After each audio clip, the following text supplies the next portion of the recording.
আমরা বুঝতে পেরেছি আপনি বিজনেস নিয়ে খুবই সিরিয়াস এবং স্বপ্ন বড় কিছু করার। আর এরকম সিরিয়াস ব্যক্তিদের দ্বারাই বড় কিছু করা সম্ভব। যেহেতু আপনি ফেসবুকের মাধ্যমে মার্কেটিং করার কথা ভাবছেন, সেহেতু ফেসবুকের স্ট্যান্ডার্ড স্ট্র্যাটেজি ফলো করে বুদ্ধিমানের কাজ।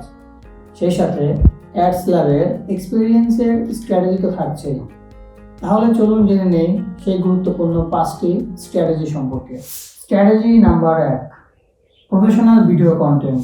জি হ্যাঁ, সবাই যেখানে টার্গেটেড অডিয়েন্সকে বেশি প্রায়োরিটি দিচ্ছে, সেখানে আমরা আপনাকে বলছি আপনার প্রোডাক্ট বা সার্ভিস নিয়ে একটি প্রফেশনাল ভিডিও কন্টেন্ট তৈরি করার কথা।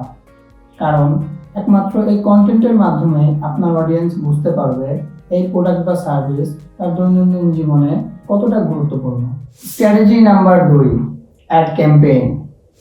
অনেক উদ্যোক্তারা বুস্টিং এর মাধ্যমে অ্যাডভার্টাইজিং করে থাকে, যা ফেসবুক অ্যাডের একদম basic level.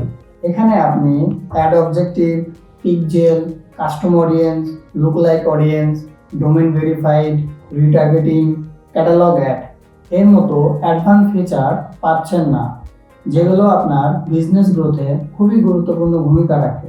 Strategy number 3, sales funnel. নতুন উদ্যোক্তারা শুরুতেই সেলস ক্যাম্পেইন করতে চায়, যা ফেসবুক একদমই রেকমেন্ড করে না। আপনার বিজনেসকে ফেসবুকের মাধ্যমে এস্টাবলিশ করতে ফেসবুকের গাইডলাইন হলো নাম্বার 1, অ্যাওয়ারনেস ক্যাম্পেইন। আপনার brand name, business category, business page, website এবং প্রোডাক্ট বা সার্ভিস সম্পর্কে তথ্য দিয়ে আপনার অডিয়েন্সদের সাথে পরিচিত হন। Number 2, engagement campaign. আপনার টার্গেটেড অডিয়েন্সদের সাথে ফেসবুক পেজ এবং ওয়েবসাইটকে এঙ্গেজ করা। Number 3, sales campaign. উপরের 2 ক্যাম্পেইন থেকে যে ডেটা রেকর্ড হবে তাকে টার্গেট করে সেলস ক্যাম্পেইন করুন। উপরের এই প্রসেসকেই সেলস ফানেল বলা হয়। এই ফানেলটি করা হবে আপনার বিজনেসের জন্য সঠিক অডিয়েন্সকে টার্গেট করেই। এটি ফেসবুকের স্ট্যান্ডার্ড স্ট্র্যাটেজি।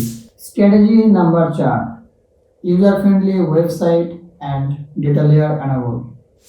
বর্তমানে অ্যাপেল থার্ড পার্টি ওয়েবসাইটকে ডেটা দেওয়া বন্ধ করে দিয়েছে এবং গুগলও ডেটা শেয়ার করতে ইউজারের পারমিশন চায়, যার ফলে ফেসবুক প্রচুর পরিমাণে ডেটা ট্র্যাক করতে ব্যর্থ হয়। এ সকল বাধা পেরিয়ে ফেসবুক সকল ধরনের অডিয়েন্সের ডেটা ট্র্যাক করতে কনভারসেশন এপিআই সিস্টেম চালু করেছে, যাকে আমরা সার্ভার সাইড ট্র্যাকিং নামে জানি। স্ট্র্যাটেজি নাম্বার 5, সঠিক অ্যাড বাজেট। বর্তমানে ফেসবুকে অ্যাডভার্টাইজিংয়ের সংখ্যা বহুগুণে বেড়ে দাঁড়িয়েছে, যার কারণে ফেসবুক তাদের বিডিং কস্টকেও বাড়িয়ে দিয়েছে। এজন্য আপনার পাবলিশ করা অ্যাডটি টার্গেটেড অডিয়েন্স পর্যন্ত পৌঁছাতে প্রয়োজন সঠিক অ্যাড বাজেট।